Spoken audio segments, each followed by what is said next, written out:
America's borders wide open for all to violate. دەستهڵاتیە ئابووریە جیهانê bi taybetî de heftê salên davîn de di destê Amerîkayê de bû. Lê belê bihatina COVID-19 û bi destpêkirina xwepêşandanên xurt piştî kuştina George Floyd ji aliyê polîsek Amerîkayê ve proseyeke rêzeazmûnan jî ji bo desthilatîya Amerîkayê ya bi dehan salan dest pê kir. Li gel van geşedanan, Çîn divarê aboriyê de li hemberî Amerîkayê bi pêş vediçe. Pisporê Amerîkayê Profesor İlhan Uzgel dibêje, têkçûna desthilatiya cîhanî ya Amerîkayê ew qas hêsan nîne.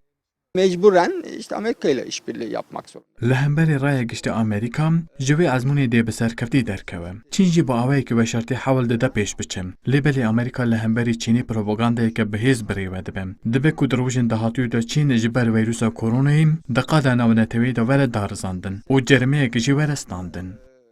Hinek pispor jî rewşê li dijî berjevendiyên Amerîkayê dinirxînin û dibêjin, wextê desthilatiya Amerîkayê tijî dibe.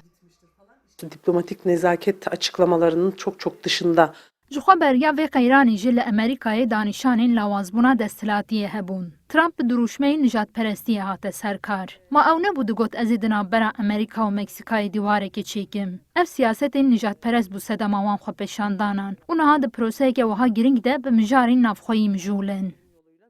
Bêguman piştî vîrusa koronayê pergala cîhanê di gelek varan de dê biguhere. Lê belê ne zelal ku ew proseya dê li ser berjevendiya kîjan aliyan bi davî bibe. Wisa diyar e ku sala 2020 di qada cîhanî de dibe destpêka guherînên mezin. Nalîn Dirî, Kurdistan 24, Ankara.